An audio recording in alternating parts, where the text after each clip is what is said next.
Hi everyone, thank you so much for stopping by. I'm really glad that you did. My name is Jana Kay, and in this video, leave it to stitches to sometimes lose that spark. Have you ever started a project and been so excited about it, and as you started it, it was bringing so much joy, you were really loving it until halfway through you didn't love it anymore, or it just wasn't bringing that much joy? I am sure I am not alone in that. You, just for whatever reason it is, lose the joy in a project. It's just kind of lost that little bit of spark or sparkle in it. Well, I want to share with you in this video 3 ways that when a project just loses that spark, that sparkle, that excitement that it started with, what I do to get it back, or if it just doesn't ever grab me again, how I get it done. So thanks again for joining me. Let's get started. Number 1, make-alongs. I love joining make-alongs, and there are so many out there. I've had to be kind of really particular in which ones that I join in. But this kind of make-along that I am talking about specifically are ones that help you pick up unfinished projects, those that have been lingering a while, maybe even years, that you just need some encouragement to pick back up. So I want to give you an example or 2 examples of those kind of make-alongs. And if you know of other make-alongs that kind of fall into this category of helping you finish those whips that you have, please comment below. Let us know what those are, who's hosting those. So the first one is Ella at No Catchy Name is hosting for just a couple of months, I think through May, end of May, middle of May, somewhere like that. She is hosting the Kaleidoscope Make-Along, where she is just calling crafters of all kinds to make colorful projects that use maybe cakes with various colors in it, variegated yarn, or just makes that have different colors added in. And as I said, all sorts of crafting, whether that's paper crafting, whether that's embroidery, sewing, knitting, crocheting, whatever it is, glass, fusion, any kind of project that you're making that involves a lot of color. And she says that whips are acceptable. So if you've got a colorful work in progress that has been lingering, that you've kind of put to the side, this would be a great make-along to encourage you to get it done. And there are prizes she's giving away. The other one that I am joining Ella in that, but the other one that I am joining is over with my friend Carrie Penny at the Happy Crafty Homemaker. She's much better at saying that fast than I am. But anyway, she hosted last year a year-long make-along, and she's doing it again this year. I just found out about it at the end of last year. And so I'm jumping in this year. Each month is a different theme or focus, but for the month of January, it is finishing whips, or those lingering projects that you have had sitting for weeks, months, even years, to pick those back up and get them done during the month of January. And so I did that with my mother's sock, not my mother's sock, my daughter's sock.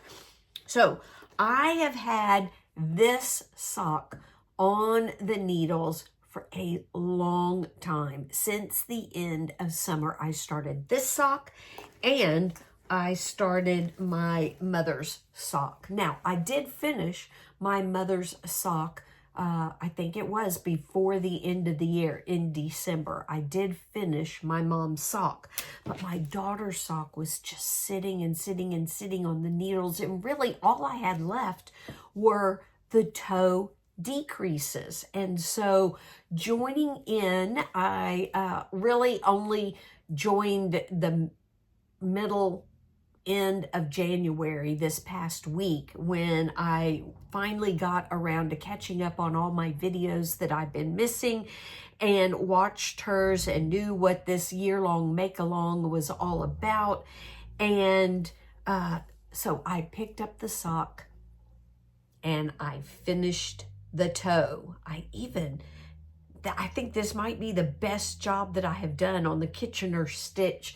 And I'm so excited that I finished this sock. Yes, it is only one sock, but for me, each sock in a pair counts, or I think of it as a project. So getting one sock done for me is a finished project, because when I cast on the next sock, the second sock in the pair, I think of it as another project, just using the same yarn.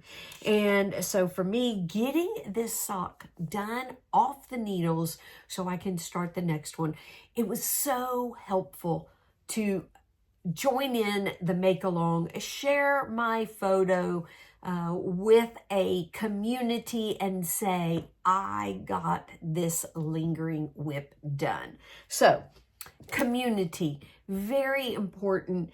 It helps us get things done that we just need to get done. And I have found that joining in make-alongs that help me finish projects are really great make-alongs, to encourage me to get things done. And now I need to cast on my mom's other sock and now my daughter's other sock.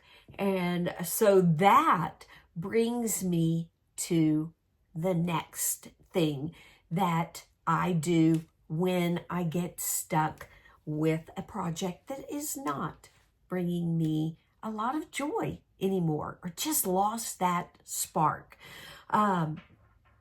So this next one depends on the project. So the socks that I'm working on is a perfect example, and so is this sweater that I showed at the beginning of the video. So let me explain.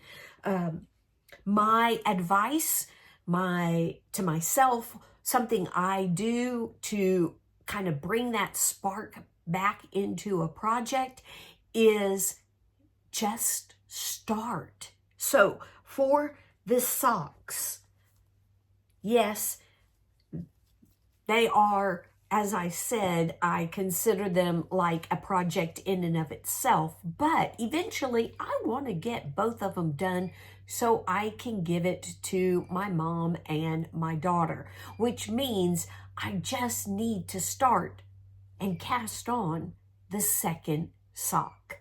And the same thing with my sweater. Now, my sweater is a little bit different because I was so excited that I finished the body of my sweater. I accomplished it. I only had to pull out, tink back a few stitches to correct. I think one time I did actually pull the entire ribbing out and start that over because I had really messed it up. But actually, I got it done. And other than maybe some uneven tension problems, it's great. It's perfect. It's just how I want it to look. Now, that's not considering the fit yet, but it is exactly right now how I want this to look. I'm very happy with it. Well, I've never knit a sweater, so this whole project is a little bit daunting or scary, and that has kept me from casting on for the sleeves. And so I just had to tell myself, just get started. Just starting the next sock, just starting the sleeve will bring that spark back and get you excited again about this project. Getting a pair of socks done, getting my sweater done. Because I have a tendency, I don't know if you're like me, but I have a tendency to play out scenarios, what ifs in my head, you know, like what if I start the sleeve and I totally mess it up? What if I get the sleeve done and I'm so excited and then I totally mess up joining the sleeves to the body and it just messes everything up? And I just need to get started.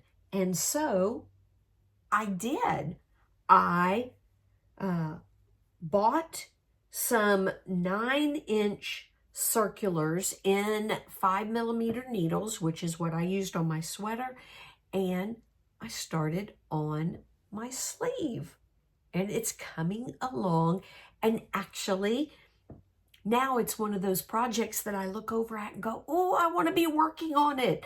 I don't want to be doing some other work that I need to get done. I don't want to be working on this project. I want to pick this one up. It is actually brought the spark of getting my first knitted sweater done. It has brought back that joy, that spark of working on it. And so, yeah, I want to work on it right now and turn the video off and do this now that I'm holding it. But I'm so excited that just getting started, just picking it up has helped bring that spark back. And actually, one of the things that I was worried about was whether I was going to like wooden needles. And these are ChiaoGoo. I bought some other wooden needles, but the cord was not long enough. It was longer than 9 inches. I will probably, as the sleeve increases, then move over to those. I bought them from Knit Pro. And so, but I actually do like wooden needles, and that wasn't something that I needed to what if and be worried about, be anxious about. So I'm loving it. So the number 2 thing that I do is I just get started and then hope that it will bring that joy, that spark back into a project.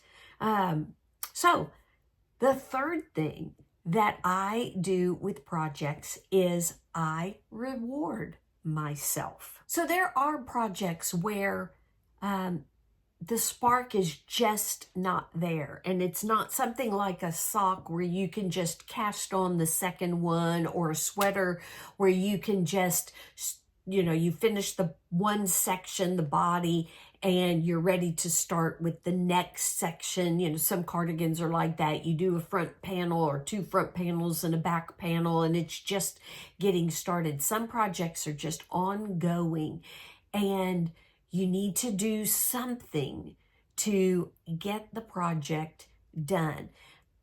You know, we tell ourselves a lot that we should just do things in our crafting that brings us joy. And if it doesn't bring us joy, then just don't do it.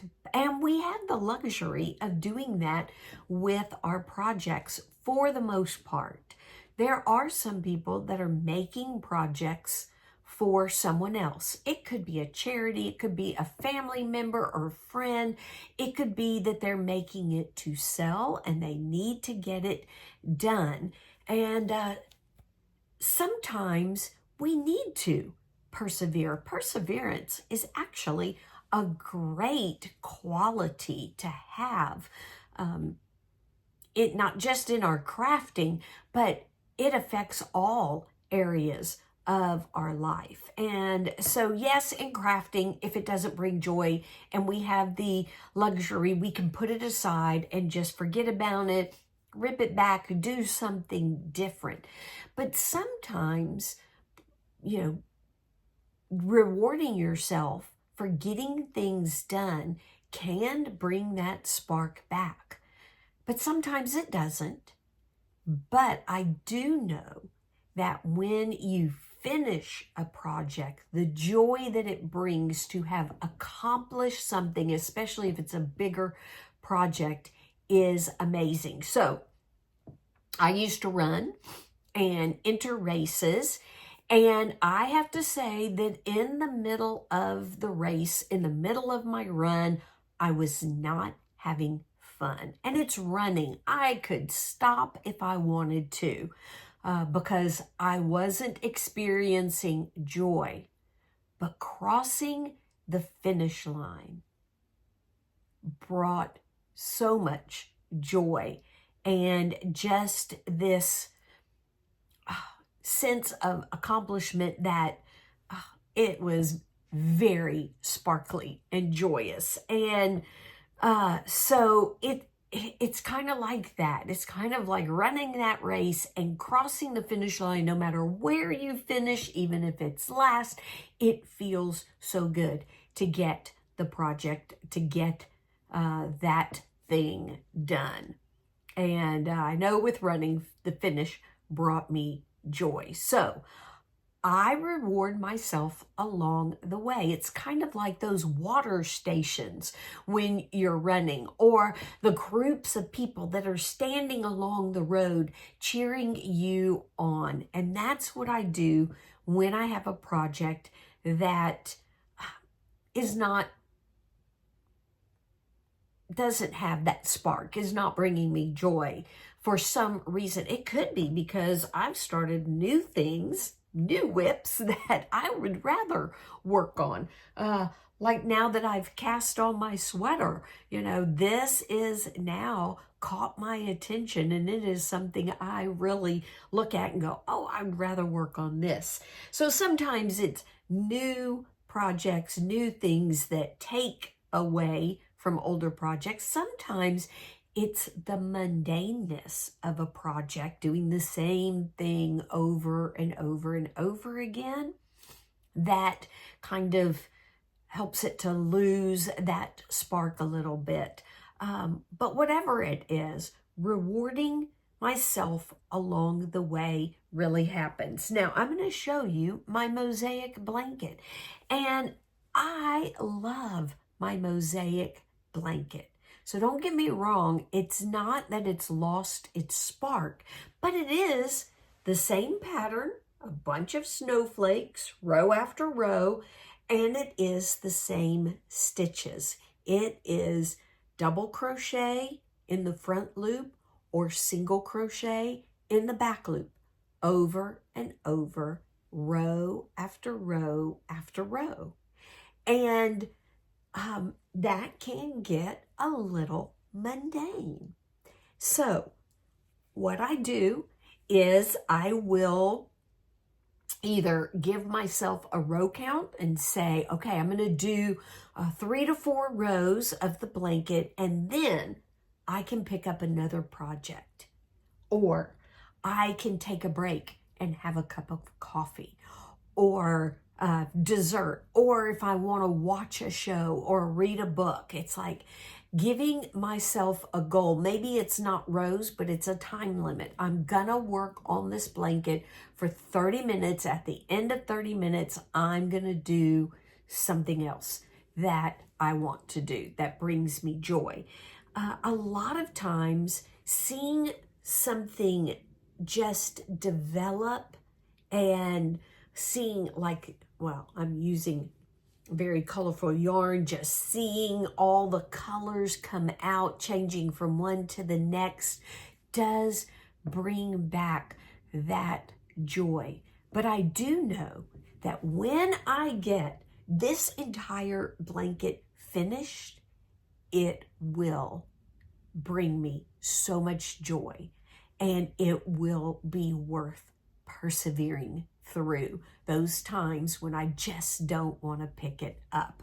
And so, yeah, I just find that if I can give myself some goals, whether it's rows or time limits, it is really helpful in persevering, especially over large projects like blankets or wearables. And I'm loving how this is looking so far. Sorry if I keep hitting my microphone, but I am loving how this blanket is looking so far.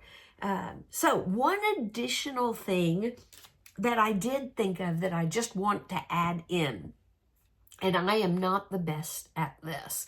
I've heard several podcasters and even friends talk about this, and that is earmarking projects for certain times of the day or certain activities that they do. So I've heard people say, yeah, this one is my walking project. This one is my car project. This one is my church or my meeting or my break at work project, whatever it is. Some people do 30 minutes of knitting first thing in the morning, and they have a specific project that's earmarked for that time of day. And I know even some have used planners, and they plan out when they're going to start a project, and they figure out how many rows or squares or whatever it is that they have to do in order to finish by a certain time, and they plan out their year. So I am very organized. My yarn that I have over here is organized, but I am not a planner in that way. But I have found that that doing a little bit of planning does help. I have projects that when I will go and travel, I will say, okay, this is the project I'm going to take on the plane. This is the project I'm going to take in the car. The others will go in my suitcase for later, but I do earmark projects for things like that. I have a blanket that is made up of like 12 or 24, I think it might be 24 squares that I have had, I want to say for the last 3 to 4 years, that I need to just seam up the squares together to make the blanket. So I am thinking I need to earmark a month this year to work on that project. I have another project that I say it is for my first grandbaby, so I've got some time, but I've got 3 out of 9 African animal squares done. It's corner to corner, and I need to earmark some months this year to get more of those squares done. I have 6 more to go. And so I think that will also help me get to those projects, those lingering whips that have kind of lost their spark, to get them done. Because as with crossing the finish line of a race, I know it will feel so good, and I will be so thankful to get those projects done. I know that the finished product will bring me a lot of joy. So I would love to know if you have any tips for getting those whips, those lingering projects that you've had for a while done. What do you do to bring the spark back, or just persevere through? And don't forget, if you have any make-alongs that you know are going on, whether you're hosting one or you know of others besides the 2 that I mentioned that are happening this year, let us know. There may be some things that we all would love to join in. So as always, I want to close with a verse, and this verse is from Acts chapter 11, verses 22 to 24. It says, "The report of this came to the ears of the church in Jerusalem, and they sent Barnabas to Antioch. When he came, he saw the grace of God. he was glad, and he exhorted or encouraged them all to remain faithful to the Lord with steadfast purpose, for he was a good man, full of the Holy Spirit and of faith. And a great many people were added to the Lord. And so we need each other. This is an amazing community of crafters, and we continue to encourage each other, cheer each other on, and we need to keep that going. Lift each other up and encourage even perseverance, as Barnabas did with the new church in Antioch. And then especially as Christ followers, we need to, like Barnabas, encourage each other to remain faithful to the Lord, steadfast in following him in love and obedience, and in deepening our knowledge of him, understanding scripture, and of course, deepening our love relationship with him. So let's keep encouraging each other in our crafting and also in our walk with the Lord. So don't forget, share your tips below. Thanks for your incredible support of my channel and others. Don't forget to check out Ella and Carrie's channels and any of those that are mentioned in the description box below by you, my amazing viewers. And as I always say, you all definitely bring me so much joy. So I hope you have an amazing week crafting, and we'll see you for the next video when I leave it to stitches. Bye.